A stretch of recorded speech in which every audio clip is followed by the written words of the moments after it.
Amérique, Asie, Australie, Europe et surtout l'Afrique, à la Katia Congo, Kinshasa, la Congo, Brazzaville, la confiance et puis fidélité. Au Bopesa Mbonda, École, magazine d'actualité pour tout salaire, nous, Moussala qui toko. Attends, vous avez information, moi qui toko, yango, la possibilité de que vous allez mbote mingi ya koleka. Tofongoli édition la biso ya mokola lelo pour la komisa bino que le président de la République Félix Tshisekedi Tshilombo a toujours accusé Rwanda ya koluka ko ridiculiser République démocratique du Congo na système ya kotina gouvernement à ça la discussion na moi ba groupe ya mike ba rebelle ya M23 to na image pe commentaire. Ndeko ya Congo, boyeba ke na conférence de presse conjointe na cadre ya visite officielle ya président sud-africain Cyril Ramaphosa. Oyo eselemaki mokolo ya jeudi 6 juillet na Kinshasa, mwana mboka Félix Tshisekedi Tshilombo, président de la République démocratique du Congo, alobaki ke eza difficile à discuter na Rwanda po aza kowanga na rôle na ye po aza koluka ko ridiculiser lisusu République démocratique du Congo ya kotina ma groupe ya batu po ba discuter na gouvernement légitime oyo ebani na mokili mobimba. Kutu akamo ya koyoka ke République démocratique du Congo aboya ko discuter na Rwanda. Rwanda atikala jamais kondima ba vérité ya agression contre la République démocratique du Congo. Abimisaka yango kaka problème interne de la République démocratique du Congo. Masolo ya 1-23 abimisaka yango kaka ke eza ba Congolais oyo baza ko se révolter pour makambu oyo eli bango na communauté na bango. Mais mutu nyonso ayebi ke eza lokuta ya Rwanda malgré awanganaka et surtout ke ba preuve na ba document oyo eza kolakisa eza nango. Donc dans situation oyo eza difficile ya ko discuter la Rwanda po aza ko wangana véritable rôle et encore aza ko luka ko ridiculiser République démocratique du Congo. Rwanda alingi to discuter na ma groupe ya batu wana poto ko ya ndenge elekaka kala. Pour makozi ya mboka Rwanda avivwaka na ba agression tangu nyonso à la République démocratique du Congo pour profiter mingi na économie ya mboka na e. Biso Mbonda École magazine d'actualité to koseka na mokozi ya mboka lokola nyonso se bana na mpoisa pe Mbonda ebeta na ndenga mabe aluka kaka ko multiplier ba effort de manière que kimia est contre la partie est la République démocratique du Congo yango to betisika Mbonda. Sanko associé Martin Fayulu, les trio opposants Matata Ponyo, Moïse Katumbi Chapwepe, Délice Sanga, un dialogue entre les parties prenantes. Tout le monde a image et commentaire. Ndeko ya Congo, boyeba ke ba opposant congolais lokola Moïse Katumbi Chapwe, Matata Ponyo pe Délice Sanga. Na memorandum na bango, basengi dialogue entre ba parties prenantes pour harmoniser ba aspect technique ya processus électoral oyo eza koleka la République démocratique du Congo. Pour la bango, balobi ke pour ba élection ezala crédible, il faut lumière ezala ba information oyo eza la répartition ya ba quota entre ba autorité ya union sacrée, ba responsable ya CENI, pe ba personnalité mususu ya pouvoir oyo eza ko garantir ba siège ya ba élu na ba élection oyo eza koya. Pe ko revisiter loi électorale lokola na mode ya scrutin, publication ba résultat na ba bureau de vote. Balingi pe ba nombre ba machine pe déploiement nango na ba centre ya inscription. Donc kolondela yango na cartographie ya ba aire opérationnelle nyonso. Ba betisi lizumbunda ya kobo ya instrumentalisation ya ba institution politique, judiciaire pe fiscale contre ba candidat ya opposition na présidentielle lokola Matata Ponyo pe Moïse Katumbi Chapwe. Boyeba ke bango ba telemeli pe ba arrestation arbitraire ya ba collaborateur ya ba candidat président de la République ya opposition lokola Daniel Safou, Mike Mukebai, Les Olelanga, Salomon Kalonda pe Franck Diongo. Basengi na régime en place atika ba intimidation pe ba arrestation ya ba journaliste d'un camp politique pe liberté ezala epa ya ba candidat président de la République na tango ya ba élection. Ndeko ya Congo boyeba ke déclaration oyo esalemaki kutu Martin Fayulu azalaki à société alors que yepe aza signataire ya déclaration ya Lubumbashi yango toza ko kapa toza ko tuna est-ce que bango cadre basaka ka bomoko ou bien basikali 3 contre 1.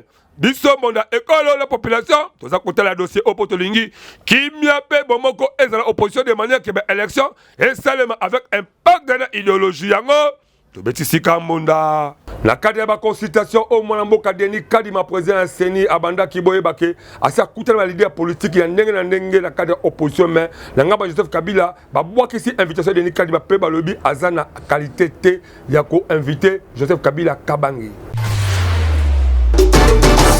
Mwana ya Congo ya koka makutu ezate po mutu nyonso aza déjà informé na ba processus électoral oyo ndenge président ya CENI aza ko continuer ba consultation na ye na ba leader ya ba parti politique surtout mingi ya opposition ndenge kaka alobaki après kokutana na ye na bloc de 4 heures pe na Adolphe Muzitu et comme siko moment oyo ya kokutana na le rais Joseph Kabila Kabange oyo Kadima asi atindelaki ye invitation depuis le 1er juillet malgré jour, date, pe esika kokutana bango ezalaki précisé te na invitation yango. Esali ke quelques têtes ya ngambu ya Kabila batomboka mabe. Selon India Omari, cadre FCC, a qualifié yango lokola blague pe ayebisi Kadima ke soki po la FCC wana akutana na Raymond Tshibanda pe soki po la PPRD abeta nzoto na Emmanuel Shadari po bango na FCC baza ko reconnaître Kadima te comme président CENI. Ferdinand Kambere yepe atika na sima po azwa 0 yepe étant secrétaire général de PPRD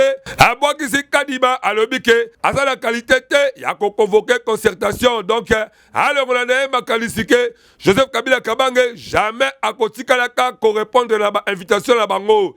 Donc, Esengeli a comme la Raymond Tshibanda et non Kabila. Et ce qui wana te, ba ramasser les sous mon mboka de Kadima président CENI na gravé dinganga oyo alobi ke FCC aza la résistance aza ko reconnaître na CENI oyo te. Donc, ponaye a qualifié l'être Kadima ke eza mo l'être moko oyo baza ko considérer ngo lokola papier à toilette. Donc Kadima ayeba ke notion ya kara ezaka ko continuer l'université de Kara kaka ndenge batu bayebi bayebaki eza ko existe ti lelo na alir oyo toyebi te soki tokosuka wapi po lettre de Kadima ekwei lokola roquette epai ya camp Kabila pe ebimi lokola provocation po susi na bango eza kaka recomposition ya CENI pe ya coup conditionnel biso toza kolandela makambo oyo ndenge kaka eza koleka po tolingi nyonso eleka kitoko avec impact de idéologie po ba élection esalema na délai conditionnel kaka ndenge ba congolais baza kolinga yango tobetika monda po dossier oyo eza vraiment à suivre yo muto lukaka okoma journaliste professionnel ko ba kosala ba montage vidéo to pe okoma cameraman ya solo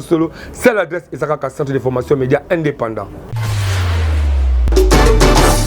Voulez-vous apprendre et devenir journaliste? Les centres de formation médias indépendants procèdent au recrutement des nouveaux candidats pour une nouvelle session. Que vous soyez diplômé d'État, homme de Dieu, docteur ou que vous soyez, les centres de formation médias indépendants met à votre disposition les filières ci-après. Le journalisme, la prise de vue, le montage vidéo. N'hésitez pas de nous rejoindre car ici, la formation se donne avec les professionnels des médias.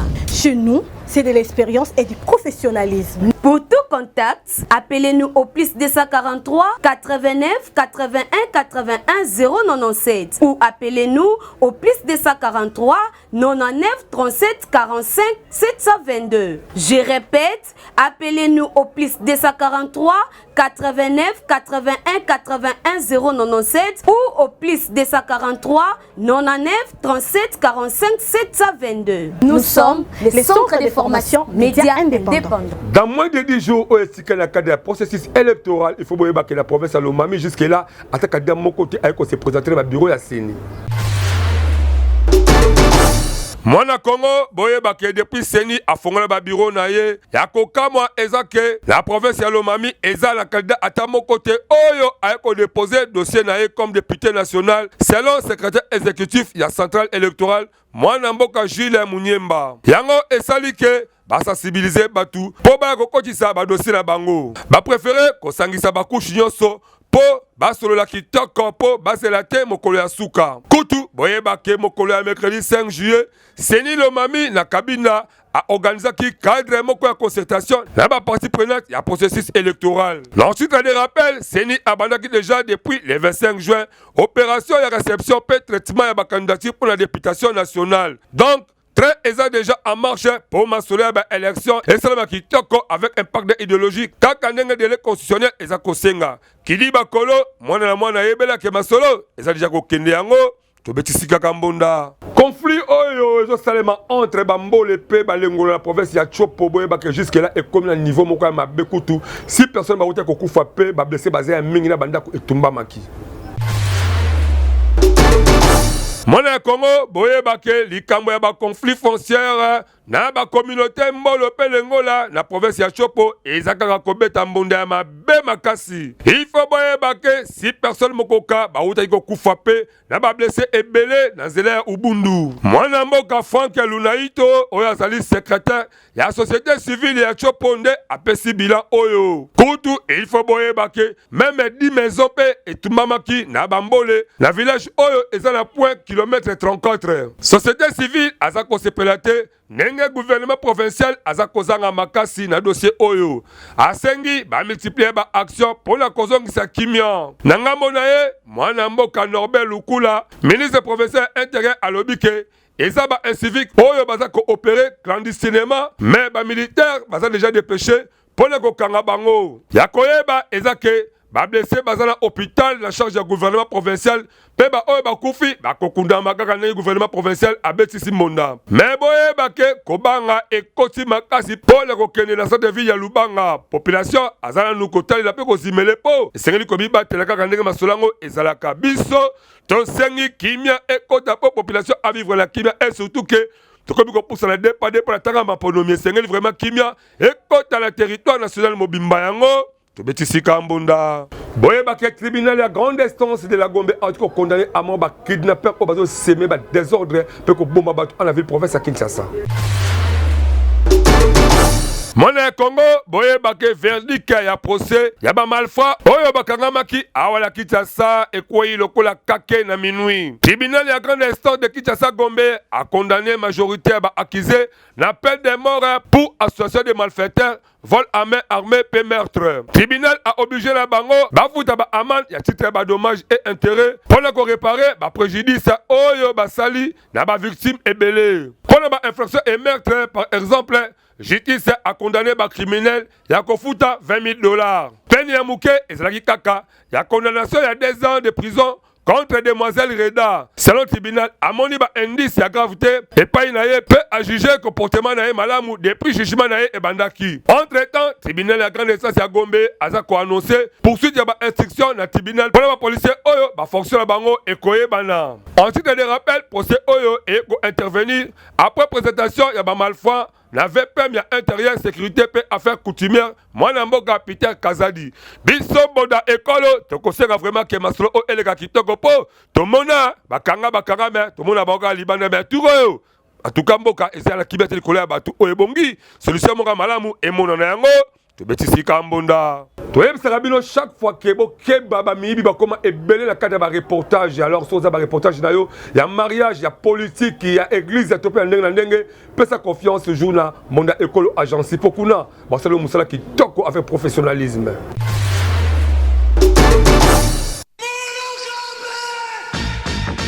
Bana Congo Kinshasa, bana Congo Brazzaville, yo mutu olingaka ba activité na yo eye bana na mokili mobimba. Mbonda ekolo agence epesi bino opportunité ya kosalela bino ba reportage ya kafu kafu. Ezala activité politique, socio-culturelle, économique, religion, sport, conférence. Awa na mbonda ekolo agence ezosalema avec professionnalisme pe eza na prix moko très abordable. Esuki wana te endeko na ngai keba na ba reporter ya muyibi oyo bayaka kozwa ba image pe elekaka nango na télévision te kasi awa na mbonda ekolo agence nyonso ya filmage, modération, réalisation, photoshooting ezosalema avec un partenaire idéologie parce que awa tokanga masolo pena oyo etali image yebake okozwa yango pe ata na format ya YouTube. Olingi oyeba bisika tozali benga biso na plus 243 89 81 81 097 na bandeli lisusu na plus 243 89 81 81 097 na mbonda ekolo agence nyonso ya reportage ezosalema kitoko avec professionnalisme et yokanio. La pointure ya Kulumba Masina quartier 3 la police ya Kangi bakuluna oyo baza ko continuer ko nyoko la population. Mwana Congo boye bake affaire bakuluna ezongi lisusu makasi na masina mingi na quartier 3 malgré mikolo elekaki batumbaki moko mais esalaki mabe po bamisalelaka justice ebongaki ke bakanga ye bamema ye na l'état mais bakuluna ngo mpe balingi kotika te botala bana mibali oyo botuna ngai bakangi bango wapi bakangi bango na Kulumba epai ya commandant David Pala oyo azala commandant na pwesho ya Kulumba masina quartier 3 tellement ke bana mibali oyo baninga balalaka ya bango baboya article 15 bamipesa na likambo ya kokata ya koyiba ya koboma mpe ya kobotola yango esali ke lelo bakwei na file ya la police ya bino moko boyoka ndenge nini la police mpe la population babetisaki mbonda. Merci beaucoup pour la question. Ce qu'on m'a dit la population, cela veut dire population c'est l'essengo. L'essengo est comme on a partout avec on terrorisé bango. Muta bane belé, bato atimise bango lelo oyo. Na makasi ya la police, na makasi ya point chaud pour oyo kanga bango. Na commandant de la force, batia mami maboko. Je crois aux hommes on a bino moko. Ndenge même intervention en bataille. Aux hommes on a assistance à presse belé. On a comme on a des bases à bastar. Pasteur nandenga mabe lelo oyo biso tokopesa kaka bacourage na la police a continuer kosala mosala kitoko ya kontrake bana oyo de manière que population à vivre la kimia tokima lisu wapi kuna okima bakidnapper koto okima bakuluna siko tokobata mawapi motuna eza monduki te yango tobetisika mbonda kombo na ye mabe zéro suka na kuluna pe mobomita lelo oyo akwei na file la police Olandi botala elonga mwana mobali oyo botala ndenge azali botuna ngai kombo na nani kombo na ye mabe zero suka na kuluna oyo bakanga balemba mabe zero anyokola bana ya masina quartier 3 na forme moko ekoma meme isomo sokutani na ye yo moko oyebelaka ndenge nini okopumbuka po sozaka na mabele suka na ye akokata yo meturo oyo la police mpe alalaki cousin et surtout ke la police oyo ekumbamaka epai ya mwana mboka Pala David oyo azali komande ya point chaud na quartier 3 masina akangi ye mpe atie maboko kaka nde boza komona baza kotambwisa ye na machete na ye na kingo bino moko boyoka ndenge nini population ya quartier 3 basepelaki mpe babetaki mbonda likolo ya bakomportema ya bana oyo tokemba na vie ye mosala na ye kobotola biso tokosepela na ye te fo akende naka victime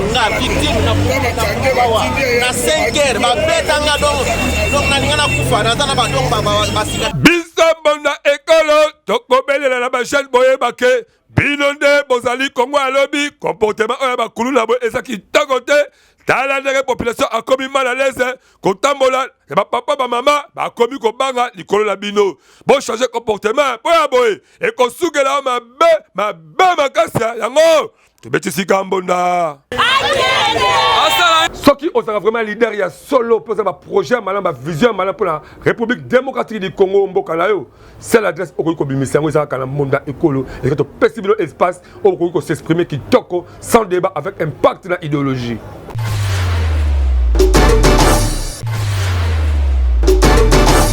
Congolais, Congolaises, yo mutu ozalaka na idée ya développement ya RD Congo, magazine bonda ya ekolo baleki ya Yezu, apesi bino opportunité ya koya exposer ba vision na bino pona bolamu ya ekolo mobimba. Botala bino moko, tomesana koyamba batu na plateau na biso, po mutu na mutu atalisa vision na ye, yo mutu oza na ba idée ya malamu olingi mboka ekende liboso, magazine bonda ya ekolo afongoleli bino ba porte yaka o contribuer na développement ya mboka RD Congo. Oyo ayebi ke aza vrai leader, sala lokola baninga yaka na plateau na biso parce que eza seule adresse oyo eyambaka ba leader ya makasi pe ya solo. Tala ndenge ba leader bazali koleka moko na moko bazali koyamba bango epai ya mwana mboka Alain Dewa na Medrine Kambembe avec impact na idéologie. To abordaka basi nyonso lokola politique, économique, socio-culturel, religion, pena basije mosusu oyo ezo contribuer na développement ya mboka na biso. Bazomona pe o bazana makanisi kimutema mabete. Batu mususu kala kimutema mabe ya longwanga na ya wana. Mais bato bazana miso baomona Congo ezoke na ndenge mususu. Elle na limité na mumbele un peu partout. Donc nazo continuer lisusu na suki wana te. To se sentir à l'aise na kati ya changu na biso. Ok, merci beaucoup. Ndenge kaka bozali komona bango pe bazali balide oyo bandimi ko participer na développement ya ba quartier commune pour que mboka ekende liboso. Na bino pe balide oyo boza kolanda biso bolinga ka développement ya quartier ya commune to pe ya RD Congo Mobimba. Bobenga biso na numéro oyo eza affiché na bas d'écran na bino. Toko yamba bino pendant 30 minutes sans débat avec un partenaire idéologie pour que vous exposez ba vision na bino liboso ya population pe aye babino. Yango biso na magazine Bonda Ekolo to bengi ba leader ya solo pe to beteli bango kambonda. Na 21e siècle otozalango la commune ki mbase ke mingi na route mokali na ngamba pont. Est-ce que passerelle oyo ko vraiment ko exister est-ce que bato bazali? Likambo ya ba passerelle na Kinshasa to koma ko kamwa to ebite soki tozali na village OVK to pe na village Mpangu. Botala neti passerelle oyo eza kaka awa la capitale précisément na ngambo ya pont kuna na route mokali. Yango nde esungaka population po bakatisa ngambo na ngambo.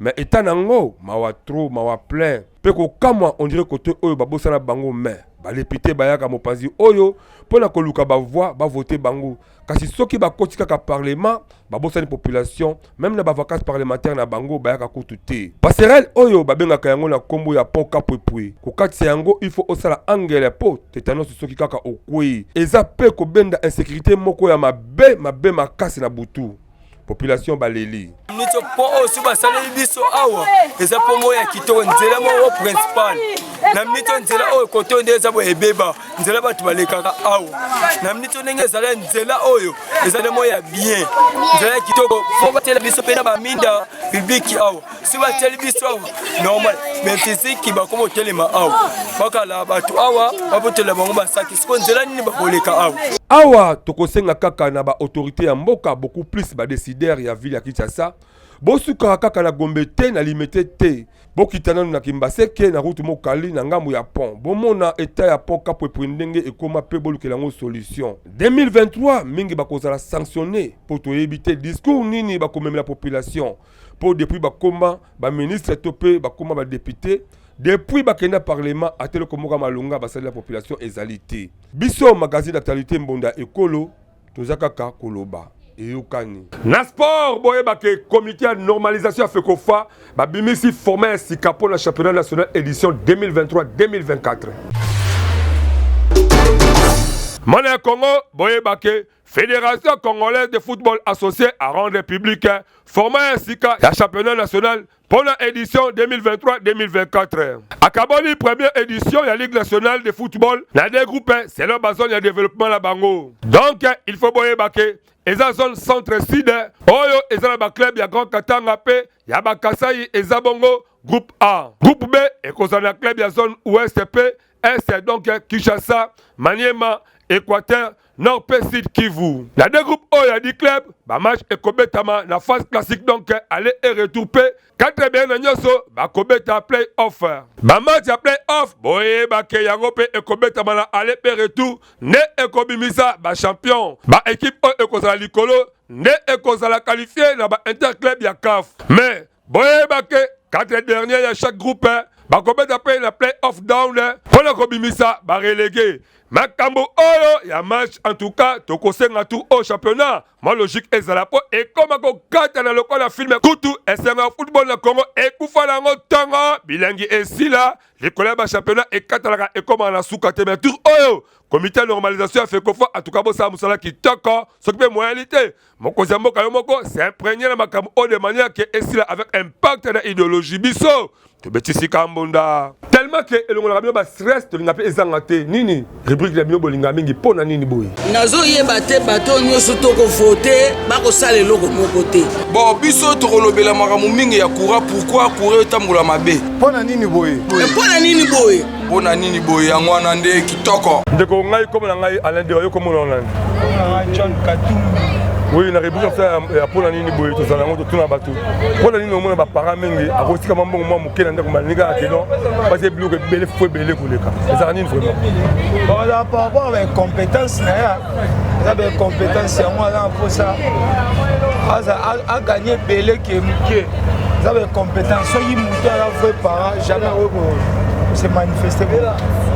Yo sabu mwasi kitoko zwa mobali mususu ona nini mbongo ya tongo eza ya makangu mbongo ya midi eza mobali ya ndako ya pokwa eza mobali ya ndako ngana ibise mama ezalaka bongo te eza denge bozwina bango soki nzamba pambola ata ye wana azozwa moke nzamba opambola bango baolia bien mais yo zoyebisa ye akende kozwa makangu mbongo ya tongo ya makangu ya midi ya pokwa ya mobali ya ndako mabe kombo nanga mama Maringoya. Mama pour la nini ba mama lelo bokoma na habitude c'est mobali atikeli mbongo ya kolamba weze yoko préférer au sansale ba makangu na yo et puis ce mobile azunga atikeli mbongo au téléphone ke facilika pourquoi Papa biso ba mama to sala bongo pona nini ba mama o ba sala bongo o ba tekaka te neti biso ba mama to tekaka na biso mobali nanga apesa nga te na kochela ye kaka fufu siko mikolo nde babomi biso na wenza parce que tozoteka te mbongo eza te moyen tochela bango fufu eza te. Le VG Sitemba koko tiri mokoza ba karikati o pesa ba conseil ya solo elongo na mwana mboka écrit mateta elemani obo proposer biso lelo na zela machine. Kimoyibi na Kinshasa et comment le kola métier pour baya ya mingi babosana esprit ya article 15 kaka ndenge tolobaka et comment musala oyo komona moyibi famille na mobimba na babokilo pena mwasi na bana bayeba déjà ko papa na bango ke papa na bango azalaka na moyibi partout atambolaka même na ba arrêt même na parking ye ayiba kaka yango lelo o le petit mystérieux zinga koko tiri babeta ki lisolango bino moboka le petit mystérieux ndenge nini azakoloba pose bondo abeta maki babena ba parking kaka na paki se bondole moyibi azwami na fopa tala lokutu azwi moyibi okobeta malelo se bondole moyibi abeta na façon moko akwea kao yango le petit mystérieux a continué sur kobeta lisolo na ye le moyibi kao nzoka zalaka na nzele ye wana pe akomi yoka réaction mama se bondo na ngai bino pe moninga bosalaka na ye azali kobetama bozali kokotela ye te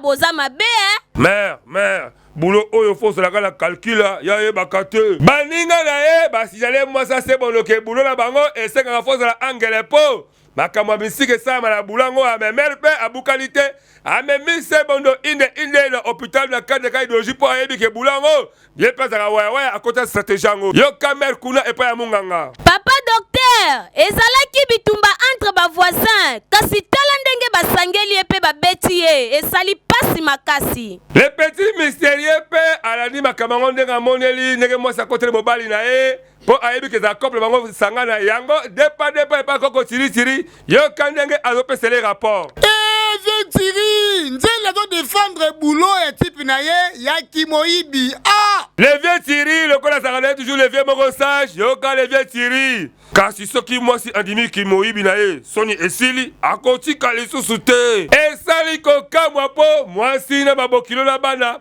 bakoma kondima Kimoyibi ya mwana na bango te mobali na bango to ya bokilo na bango po bayebi ke bavivra kaka nango balelaka nango kasi ndeko mobali yeba ke ezali mosala mabe kokufa kaka na nzela bakotumbaka yo soki mpe kiliba okei angenga luzumu to mpe kosala bilanga ngonga yango yo luka oyo ekola mosala kosala parce ke article 15 eseka toujours idéologie na ndenge ya bien biso awa tobetisika mbunda page rose boyeba ke moko ya bakameramen ya mbunda ina confiance pe fidélité obopesaki biso uto ebandeli mpe suka ya édition ya mokola lelo ya magazine d'actualité mbunda ekolo mpo nayebi ke bozwi ba information ya solosolo onga mwana mboka alede onazaki na kati ya présentation nayebi ke bosepeli na lofundu mpe lolendo oyo napesa bino information lelo yango bokontinue toujours s'abonner massivement la chaîne YouTube na biso mbunda ekolo officielle mais boyeba ke spot publicitaire na bino activité na ndenge bobenga mbunda ekolo tokolekisa ngo kitoko na chaîne partenaire na biso avec impact et idéologie